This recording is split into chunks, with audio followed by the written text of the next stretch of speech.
You've got to bend on the door. Forgive me, Delilah, I just couldn't take anymore.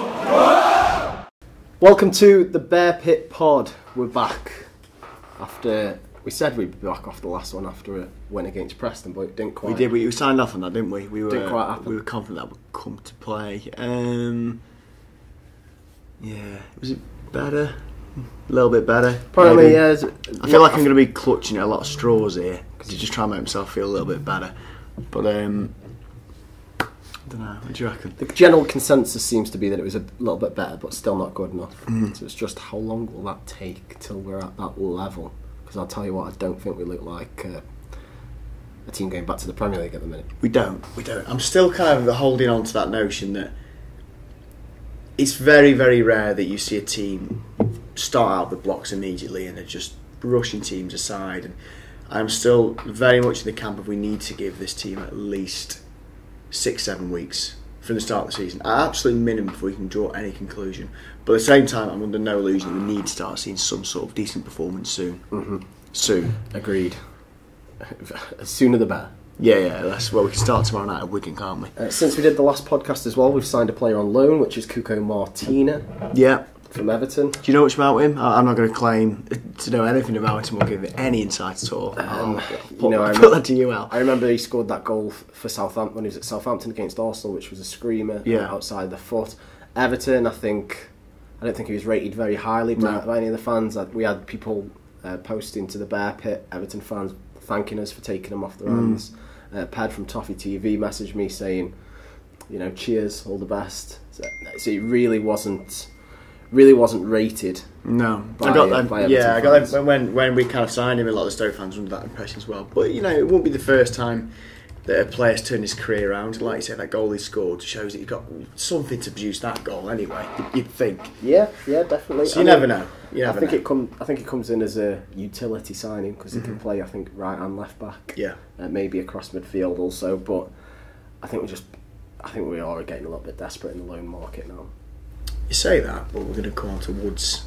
Yeah. In a moment. Yeah. That would be a quality side. But I think our hands are tied in many respects. We've been able to get loan players now because we've left it so late, or it hasn't quite worked out for whatever reason in the transfer window itself. But going on to the match on Saturday, the line-up, there was a few changes. Edwards made his first start.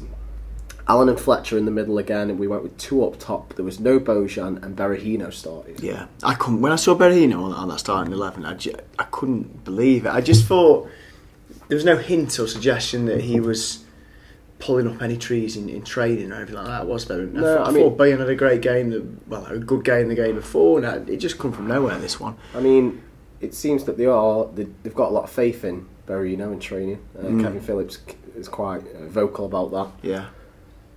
And to be fair as well, little Sam did the preferred 11 in your absence because you were at a wedding. Did the preferred 11 and he put two players up top, and Berahino was one of them. And there's plenty of comments into Sam saying he plays one up front, he's not getting played. And then he played two up front. Right. Yeah, and to be fair to those that did, mention the commentary, he'll play one up front. It was quite left field. In the sense, I didn't imagine he'd play that formation. He's not really played that in pre-season. We've obviously not started with that formation. But I mean, I was dying as much as the next Stoke fan for Berahino to turn it on, to do something, to arrive. And he nearly did. Oh, bloody hell! In the first 10 minutes, maybe I'm not quite sure. He had a point blank header saved off the line, and imagine if that had just got him off the mark and got him started. I think he needs a bit more credit for that. When you say point blank header, I think it was a great header to get across the defender from that angle and direct that towards goal. I mean, we are really clutching at straws for any sort of quality that Berahino's shown in a Stoke shirt, but that was one of the few occasions where I thought that was real striker instinct. It was an amazing save. It was at him, but it was still a good save. But to get across the defender like that and generate that power showed something. And I'm scraping the barrel on it for comments to make. We are clutching. Whatever. Not long after, Preston won a penalty. I don't think anyone was moaning about the decision, and they put it away. And then not long after that, Eric Peters scored a goal that you'd probably never, ever, ever, ever associate with Eric Peters. No, it's amazing, wasn't it? I don't know. I've never seen him do that before. I don't think we'll ever see him do it again. No. Volley into the top corner after one of their defenders headed it away from the outside of it. From just near the edge of the area, and away into the top bin. It's amazing. Eric doesn't do that. I think the only other goal he scored was against Newcastle, and that wasn't a shot. That was a cross. Yeah. They just dinked into the back post.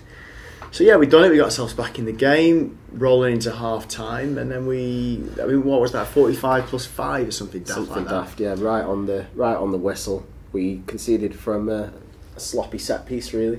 Poor defending, and they made it 2-1. Yeah, right in at the break, the worst time for them to score. I think the defending for that goal was just shocking. Yeah, to coin the cliche phrase, comedy of errors. It was just poor, wasn't it? It's poor defending across the board. No one's tight to the man. There was space all over the place. It wasn't great at all. And then half time, obviously, we'd rather it have come a bit sooner, so we didn't concede the goal. And then not long after, from the restart, Crouch and Diouf came on in the places of McLean and Berahino. And eventually, Crouch was the one who made the difference and enters the point. He scored his 200th goal in English football. Yeah. Credit to the bloke. What a career he's had. Still going on at the ripe old age of 38, is it? He's 37. Either way, he's old for professional football. He's old. Yeah. He's going to be 40, isn't he, comfortably, and still playing football comfortably. Just because of his height, he's always going to be a danger. He doesn't need pace. He's never been quick. Just how long can you walk around for and jump now and then. It's true. I honestly think Crouch could be playing it into his 40s comfortably. Maybe not at the Championship, maybe not the Premiership, but I think it'll be some level. It'll always be an option for someone. Yeah, and a few people have had a mini go at Crouch, said that the goal was lucky, it hit the back of his head, but I'm not having that at all. I think he knew roughly where the ball was, and it was a case of, he said it himself, didn't he, getting anything on it, and I think he's a great header. Great header, really smart. Really smart header. Like the Sidibe header against Aston Villa off the back of your head. Exactly. That's exactly what he's trying to do, and he pulled it off. Crouch scored his 200th goal. Well done, Crouchy. Little round of applause there, mate. Well done. Hero, legend for Stoke. And he's also got a book coming out soon. If you want to promote it, Crouchy, we're right here. Come on our podcast. Yeah, do that. He's pushing the book in his life. I will get that there. A couple. It was better. It was definitely better, because it would be unfair and harsh to say it was as bad as Brentford and Leeds, but at the same time it's not nearly good enough for promotion. Preston are a good solid Championship team. They might have a sneaky crack at the playoffs, I suspect, but I don't know. I mean, you could vaguely say we're getting ever so slightly better as the games go on, marginal gains I suppose, but it's still not good enough, is it? The midfield just seems to be like a bit of a floodgate. It's just people. There's no. The midfield isn't set. It's not set, is it? Isn't set. It seems to be a different combination every week. I anticipate that's going to increase more when Klukas comes back. We've got Etebo, of course, who came in with great reviews, great signing. Will come on. Yeah, Woods, of course. It looks like it might come off, which would be an amazing addition. And what's frustrating already is, and it did provide a slightly better performances, but Rowett had 2 games to 4-3-3, instantly changed it to 4-4-2, changed personality, and it's just worryingly similar that he clearly doesn't know his best 11 yet, and if they're not performing, they're not performing, but this is the sort of thing that we need to get kind of sorted and solidified ASAP.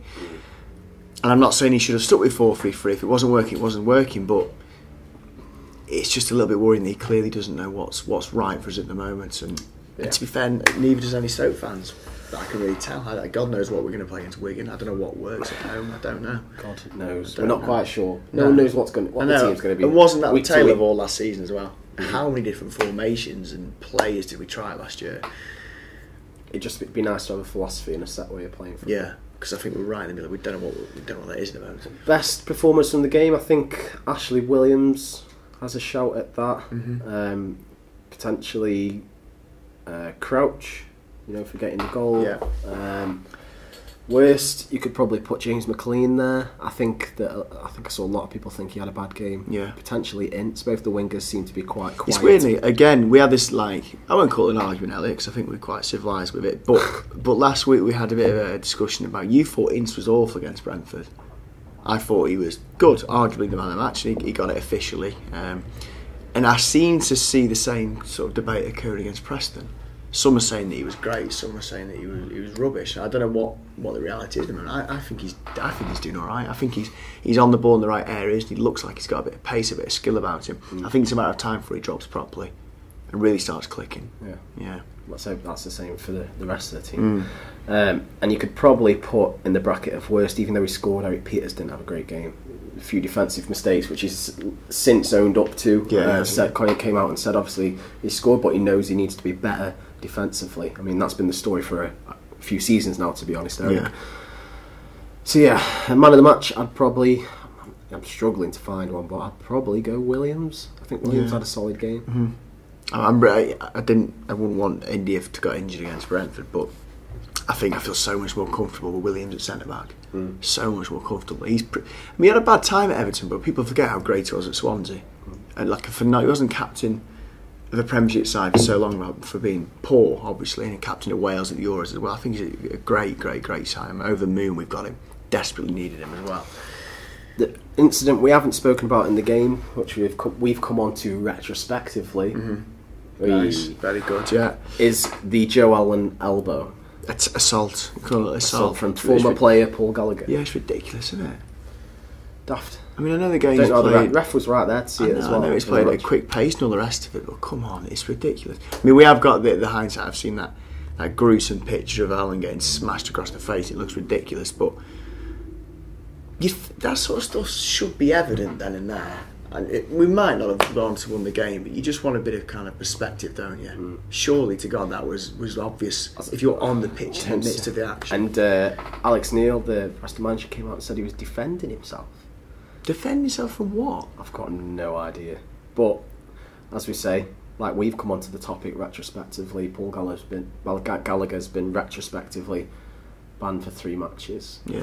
Doesn't help us though, that. No, it doesn't. I mean, what can you do there? I mean, I've heard of the theory a few times that player should not play against you the next time. It should be like that. So maybe you serve 2 of them bans now in the forthcoming weeks, and then the next time he plays Preston at home, Gallagher should be banned then. That's what the rule should be, because you gain in no way, shape or form from the player being banned against 3 of your competitors. If anything, it hinders you. What if you're playing against 3 other type of promotion contenders, and they've got Preston a weekend, so it's easier to beat them with them. Yeah, exactly. It doesn't make sense. Exactly. The rule doesn't make sense, and it's one for the FA, EFL, and whoever to have a look at, because retrospective bans help no one. Yeah, exactly. One other thing before you move on as well, Al, he's not had a great start to this season, but who has really? But Bauer being dropped.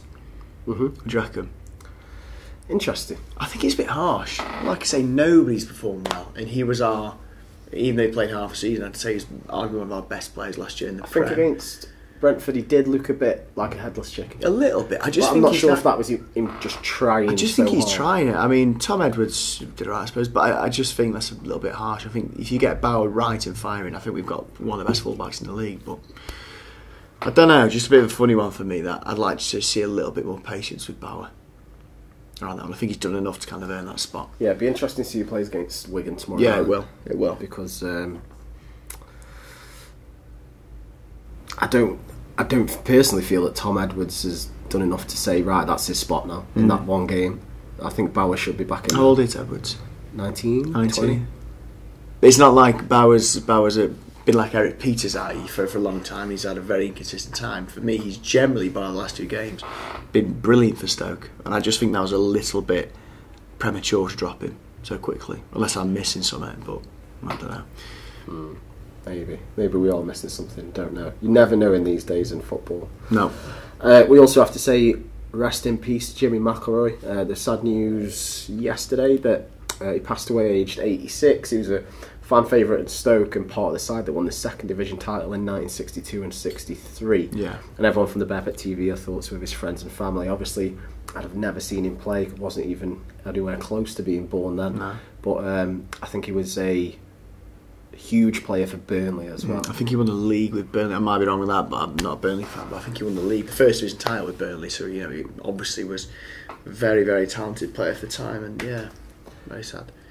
Very sad news. Going on to transfer news now, and first off, it broke that we were keeping an eye on Tom Huddleston. But before Gary Rowett would go for that option, he'd explore looking for a younger midfielder, and then literally, I think it was an hour or so later, it broke from John Percy, who was the transfer oracle for Stoke at the Telegraph. He's usually on the ball. He's on the ball. Well, even if the signing doesn't come off, there's something in the rumour. Yeah, if he's announced it. He seems to know a lot more than the rest of us. Yeah.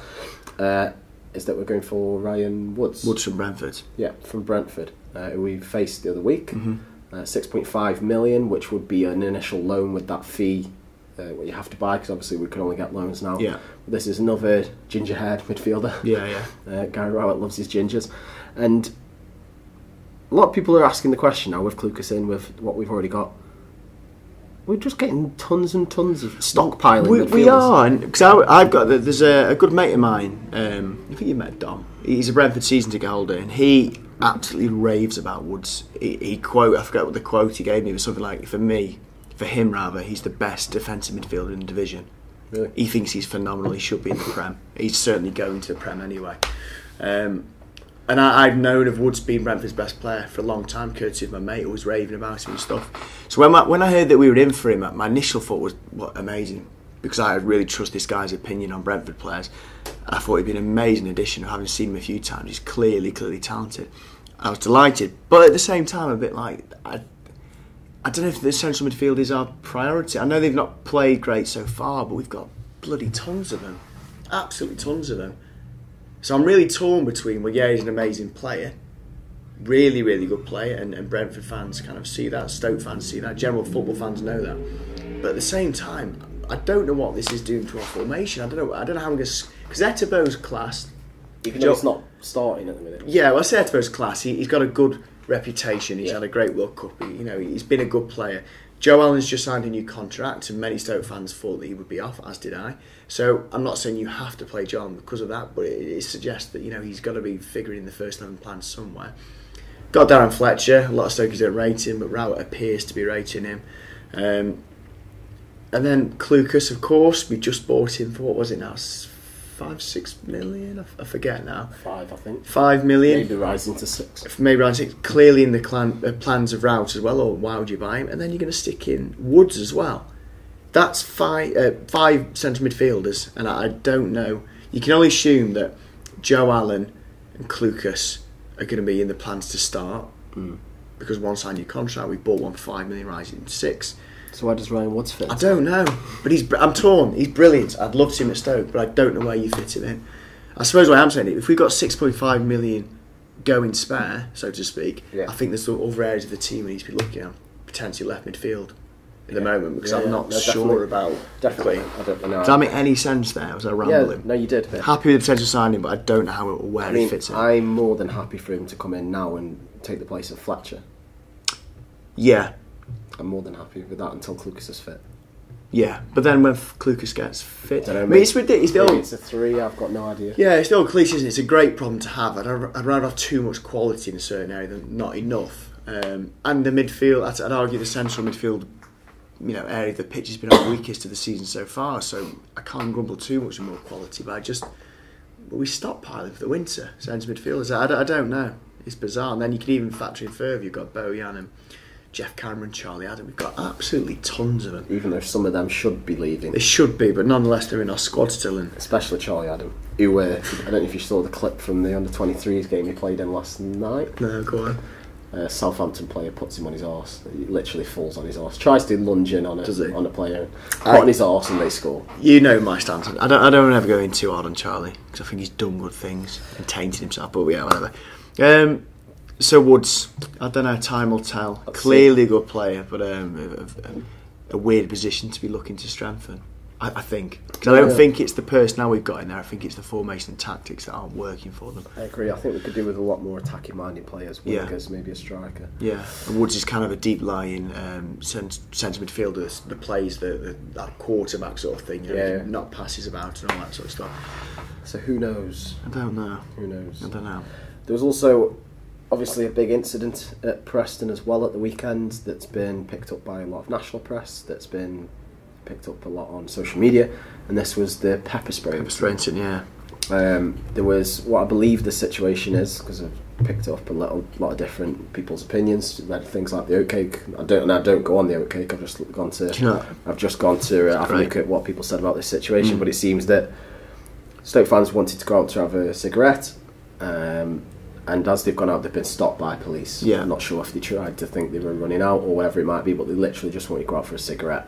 police stand in the way. Obviously, then it gets a little bit aggravated. There are a few fans, a minority, giving it large, so to say, to the police, and the police are just standing there, and then without any warning, pepper spray the crowd. I've never seen pepper spray like that. It was like, I've never seen it. It Was very organised and drilled, wasn't it? I didn't. Yeah, everyone. They all got one pull it out at the same a line time. of what, 10 of them? Yeah, and 1, 2, pull it 3, out. bang, go. I've never seen. I didn't even know police had pepper spray in this country until that.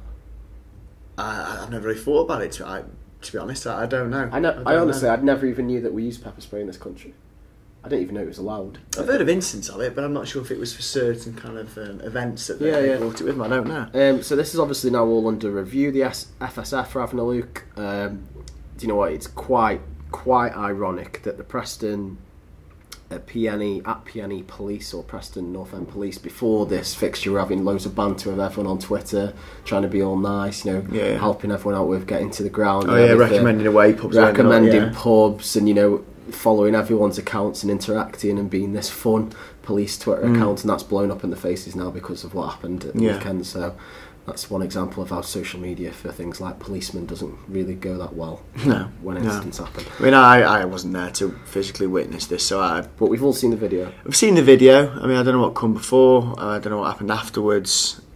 It's a bit, I can't really comment in any sense, but I mean, what we do know is about you're going to bring this article up of that young lad that kind of got caught up in it, which is a disgrace, whatever way you look at it. And if there's kids, people in the vicinity of, even if there was trouble, if there are kids in the vicinity of this kind of trouble or whatever incident, you don't go near pepper spray, because obviously it's a spray, it's going to travel, isn't it? It's not like a baton where you've got one victim at the end of it. Exactly, and there was this article put up by the Sentinel, schoolboy Alfie Spain, who no longer wants to attend any away matches after what happened because, the pepper spray got in his eyes, he was sick, had to miss the rest of the game. I think him and his dad went and sat on the coach, usually went to every away game, home and away, no longer wants to go to the games, which is a massive shame. Yeah, it really is rubbish, and hopefully they're pressing charges as well. Yeah, I hope. I mean, if you're going to use pepper spray, you've got to be absolutely certain that those in your vicinity that you're going to attack with this spray,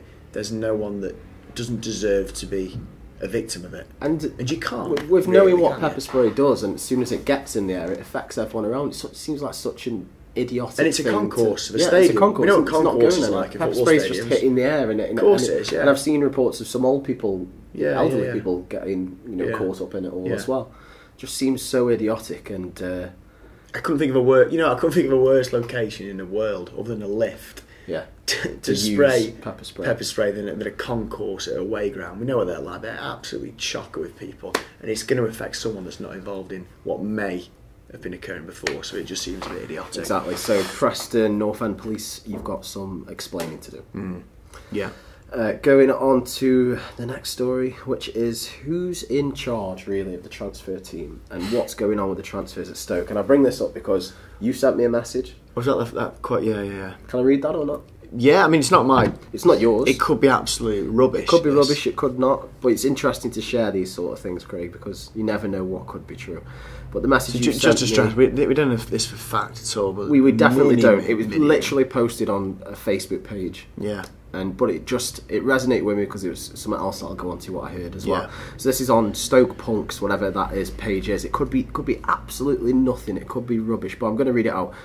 According to some, we nearly had no manager for the Brentford game. Cartwright and Scholes were interfering, and the coaching team were ready to leave, but were convinced not to by our chairman. Peter Coates wrote and that's basically it, and just goes on to a rant about the team, etc. But it made me want to read it out and think, what the hell's going on? Because also, Clive Clark was quoted on Radio Stoke for his coverage for the game. Clive Clark apparently said that Rowett wanted to change both fullbacks. He didn't want to offer Alan a new deal. He didn't. That's interesting. And eventually, the transfer team have done all this. Right. And Clive Clark said this on the radio. I know Clive Clark has some sort of, I don't know what the word is. He's quite negative towards the club. I don't know if he's got a little bit against the club or something. I'm not too sure. That's just how it comes across at times. But again, there's all these things whirling about who's actually in charge, what's going on behind the scenes. It worries me a bit. It does worry me. See, I didn't know that Clive Clark one. And again, I don't know if he's got an agenda to spark this kind of negativity, but That's very worrying. That's very worrying. She's suggesting that he didn't want Peters or Bauer. Apparently, what Clive Clark said, apparently, this is what I picked up on either Twitter or somewhere, is that he said he wanted to change both fullbacks and that he didn't want to offer Alan a new deal. I'll go on Clive Clark's Twitter account now because I know that he... That might explain when Bauer was dropped so quickly then against Preston. Yeah, potentially. Potentially. Let's get onto Clive Clark's Twitter page because I know he did try and clear it up. Is he a football agent, Clive Clark? He is a football agent. Is that right? Or at least he was one, or maybe he's got links or connections into the game. So Clive Clark cleared it up. He said, I said he wanted Pearson at Derby last January. Derby made bids, and he also said that the manager wants to bring in players in at full-back, and one went to another Championship club. That's all he clarified. So it seems that he did want to bring in full-backs. And he wanted Pearson. Okay. I mean, is that just saying, though, that he wanted additional players? It's not necessarily saying he wanted rid of Peters Bauer. Not necessarily. Okay. But it's interesting. I don't know yet. There's nothing really concrete there to get too worried about, but I don't know. I don't know what to make of any of them, to be honest.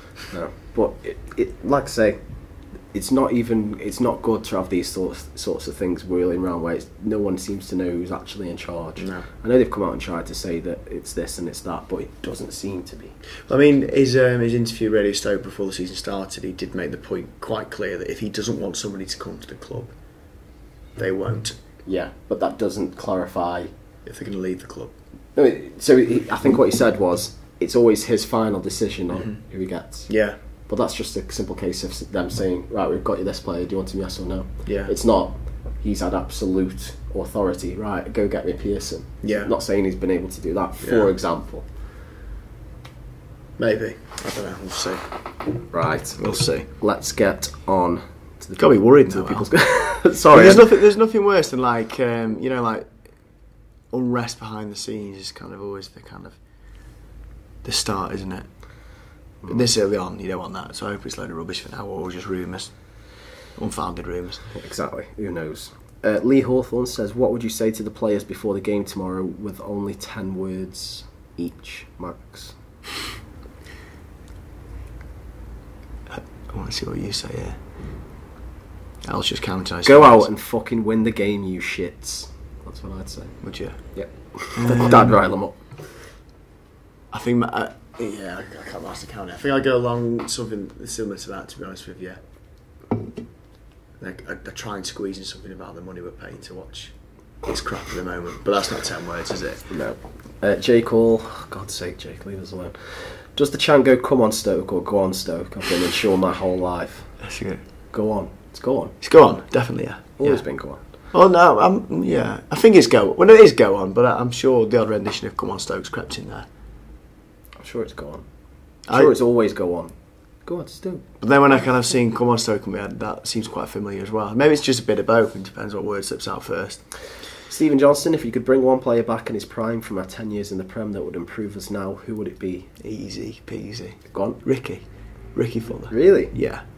In the state that we're in now, I'd choose a different one. Go on, who? Because I know, obviously, everyone's decision will probably be Fuller. But right now, I'd say Nzonzi.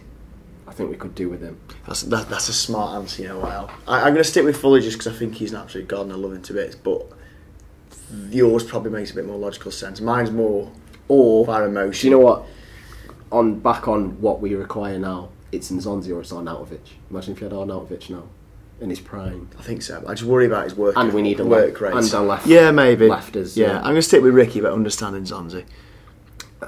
Geordie of Suburbia, Jordan says, "Am I the only one that has actually seen an improvement from the Leeds to the Preston game?" No. I think there's definitely been improvement, certainly against Preston, but just not a great one. And you can find it quite difficult to find a heap of praise within all the media. But I think general consensus has been a very slight improvement, but not that great. Slight, not a yeah. lot. Harvey Todd, with the police pepper spray on Saturday, would that make my job of persuading my mum to let me go to an away game a lot harder? It might, just because if she's seen the incident, but how rarely does that happen? Let me know another game where people have been pepper sprayed. A Stoke game, this is the first time I've ever heard of it. I mean, I don't even in football, just no, it's just, and I think now that's come to the media's attention. I think Police will be very conscious, extremely conscious of doing that for a long, long time, if at all. At Stoke staff says, is Shawcross finished? I think he's definitely coming to the twilight of his career. Everyone peaks, in football, and everyone kind of career winds down. I don't think he's finished at all, but he's had his best days. Whether he can kind of get back to a level that we would consider true Ryan Shawcross, I don't know yet. We'll know it halfway through the season, but he's peaked, hasn't he? Obviously, several years ago. No one's that great forever. No, I'm reluctant to chuck Ryan in the bin yet, as some Stokies seem to be doing. Not just yet. No. George Bourne, no question from me, just a thought. Stoke need to form some identity again. Looking around feeling sorry for themselves isn't going to work in this league. We need leaders on the pitch. We're light in the tackle and easy to the ground. We need to wake up and quickly. Completely agree. Agree with that. I think I said it last podcast, it's a mentality thing at the moment. We are wallowing in relegation. We're wallowing in lack of confidence, and it needs to change now. And the more fresh faces we can get in and Rowett can get in, the better. Connor Jordan, on a scale of 1 to 10, how much should Cartwright and Scholes fuck off? I'll go for a 6. Yeah, I mean 7. I'll go for 6 as well, because I just don't know. It's difficult to kind of answer some questions like that because I just don't know the makeup of the club truly behind the scenes to have any real insight to comment. So I'm going to go for a kind of a hesitant 6.5, 7, because I just don't know really. Mick West has a question that I'm going to direct to you, Craig. Right. As our midfield can't pass a ball, why won't you give Charlie Adam a chance? I think I should direct that to you, Al, because I've, for all the faults of Charlie the past 12 months, I'm kind of completely understanding of why Charlie could be considered for the central midfield. I know what he can bring at his best. So I don't know. You'll have to ask Gary Rowett that, but I'll put that back to you, Al, because you don't like Adam. You can answer that question with a bit more honesty. No, you should be nowhere. No, that's my answer. I appreciate what Adam can do, but I don't know if the ship has sailed now. I just think too many bridges have been burnt now, really. But I do hear your point. Cameron Donoghue says, whilst he's still at the club, why isn't Chupo playing? He's well and truly out of the mix at the moment. Rowett clearly doesn't like his attitude, and I can probably anticipate and understand why, because we saw snippets of this poor attitude last year. But we really could do with that left-handed midfielder winger, couldn't we, at the moment, as backup if nothing else. It's a difficult one because you don't want to undermine your authority by playing someone that potentially is not putting the work in, but that part of the pitch is so lacking in depth that when you've got someone that has got that quality and has got it in him somewhere, if he can be bothered, it's a real difficult one for a manager. What do you do? Sacrifice integrity for that bit of quality, or stick to your guns? I don't know. I think that everyone who's been committed to the wilderness is staying there. Yeah, exactly. And you know what? If that's the true extent to the reality that he's been a bit of a dickhead behind the scenes, you've got to back Rowett for that. Mm-hmm. Matthias Koval Goldbrandt, I never know if I say that right. That's the name that is. Sent in a picture, and it says new defensive midfielder Brentford have brought. This is an hour ago. So does that mean Ryan Woods is on the way? Potentially. A few Stokies were kind of questioning, well, why is Ryan Woods not playing or starting for Brentford? If he's that good. It's purely a case of, I think Brentford know he's going to go eventually, and they're just they're removing his presence from the first 11 as soon as they can, because they know they're not going to have him for that long. So there's no point in getting settled in the squad and then having to replace him later down the line. That's why he's not playing at the moment. Ashley Flint, Nico Benatali and also Kurt Ratcliffe all say Middlesbrough and the Villa at the minute are battling out for Balassi. Why aren't we? Balassi would tear up the Championship. I don't know. I don't know. It's very easy to say go and get X-winger or X-player.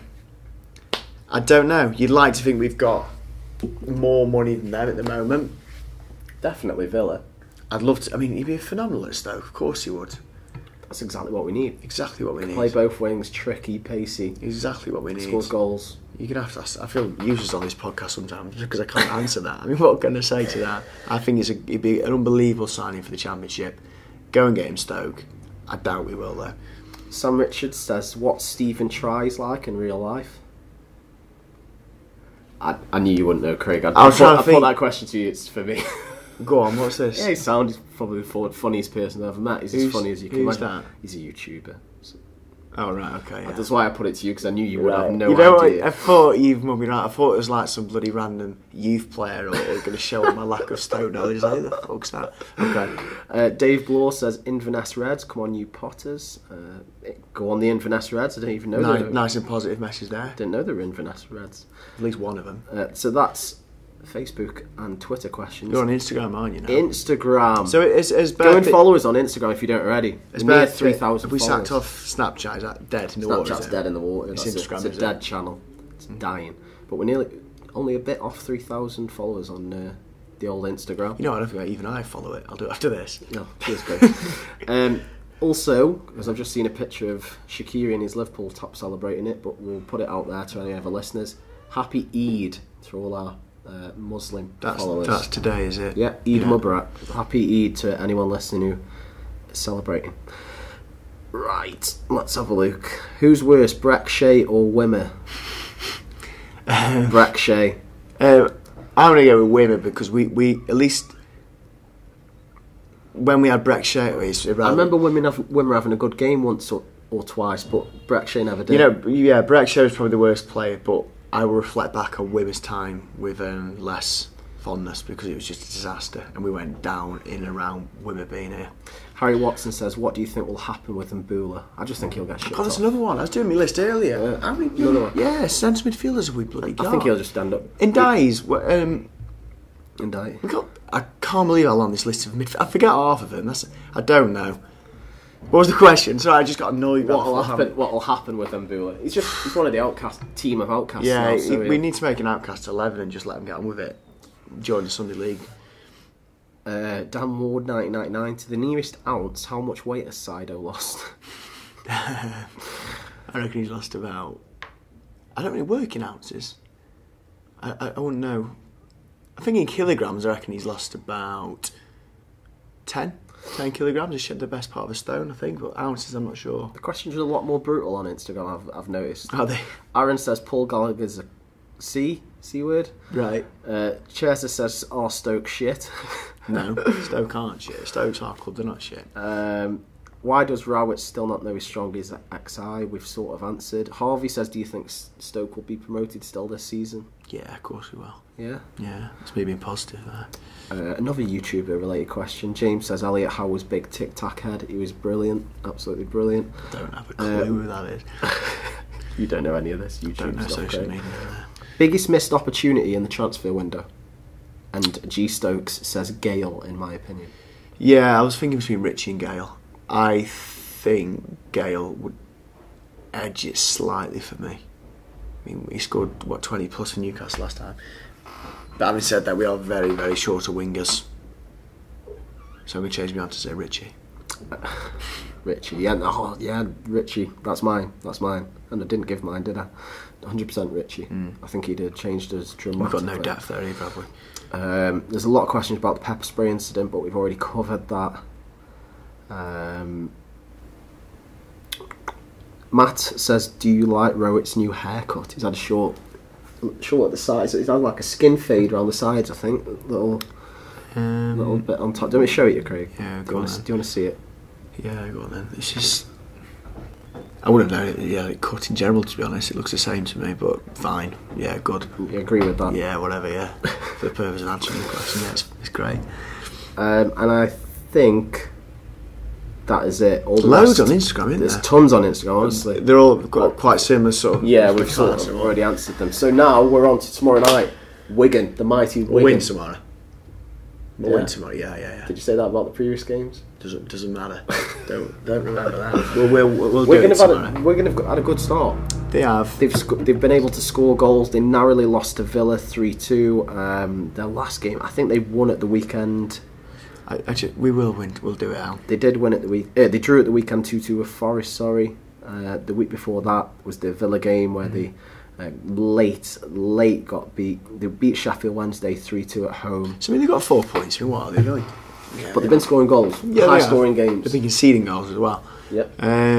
We'll win. Join me over in this positivity, Al. This positivity. We'll do it tomorrow, and then we will beat Hull as well at the weekends, and the season will kick off. It'll get going. It goes from there, and then we'll get Ryan Woods in, and we'll have Clucas fit, and then promotion is next stop. And I like Wigan's side. They've got some good players. Paul Cook, I like the manager. He's the one who, because I've been watching it recently. That was another thing I was going to put on for us to speak about. Actually, I don't know if you've seen it, the Man City documentary. I saw a snippet or a clip of it. It's been good. I don't know what it is. Very good insight to a top football club. I'd love for Stoke to imagine if Stoke did that, like a documentary behind the scenes. Honestly, that'd be worrying. Oh my god, it'd be brilliant. It'd be absolutely comical gold. But no, it must be nice to have a forward-thinking club who are able to do that sort of stuff. And you see some of the facilities they've got, and it's unreal, absolutely unreal. And the thing is, but when you're like pissing the Premier League, you can afford to do that sort of stuff. I want to know I want to see Stoke playing. Imagine watching that Stoke City relegation season behind the scenes. That would sell well, wouldn't it? Great. Do you know what? It probably would. It'd be like a Mike Bassett style. Maybe not by Stoke fans. It wouldn't be a washout. But what was I on about before? Paul Cook, Wigan. Yeah, so Paul Cook, Wigan, and they've got a few good players. I don't want us to lose because I work with, as he's known on Twitter, at Weir's cousin, George Weir's cousin, Luke, and he's a Wigan fan, so I don't want to have any result that means he can give me some stick. I think last time we played Wigan was the Premier League, wasn't it? The season they went down. I don't like Wigan. I've never liked them as a club. There's the Figueroa goal, always sticks in my mind. Yeah, I remember that one. I remember going there in 2000. It was, I think, the week that Stanley Matthews died, didn't it? It kicked off, and I remember it clear as day. I'd only been about 13 then, 14, and I remember it, and it was similar-ish to that young lad that don't want to go away games. It's a bit like, bloody hell. I've never liked it since that point, and that is why. It's not a great stadium, is it? It's not bad. It's a new Lego build sort of. The DW. Bit like ours, to be honest. But that is why we'll beat them, because I don't like them. And we'll smash them. I was going to say, we're not at the DW. No, we're at the back. Right. But that's good logic for you, isn't it? Yeah. For why we'll win tomorrow, because I don't like them. Right, so hopefully we'll be seeing you next week after a win. Two wins. Well, this time next week, we'll have 8 points, I promise you. Okay. If you're going to cut this out, aren't you? What? That little audio bit. No, I'm leaving it. When we lose. No, when we lose, then you're going to play it next week. Oh, yeah, I'll replay it. Put it up on the page. But we need positives, sorry. I know positives. We need positives around the club because the players certainly haven't got it in the moment, and half the fans and the forums haven't got it. It's got to come from somewhere. And I'm a negative. We're at home. I'd like to see Bojan play. I'd like to see Alan, Etebo, Bojan. I'd like to see Bojan come out again. I think we've clearly got the quality. We can't do that midfield and then have two up top. We'll figure it out. Don't worry about that. Just get on. We've got to be positive as a club and fans from top to bottom. Because that's what's holding us back at the moment. I absolutely guarantee it's the confidence from top to bottom. It's got to change. Let's hope it does. On to tomorrow. That's been the Bear Pit Pod. Like the stream, video, audio, whatever it is, SoundCloud, Acast, YouTube, iTunes, wherever. Just like it. Leave us a 5-star review. Do all that sort of stuff, and we'll see you next Tuesday after 2 wins. Yeah.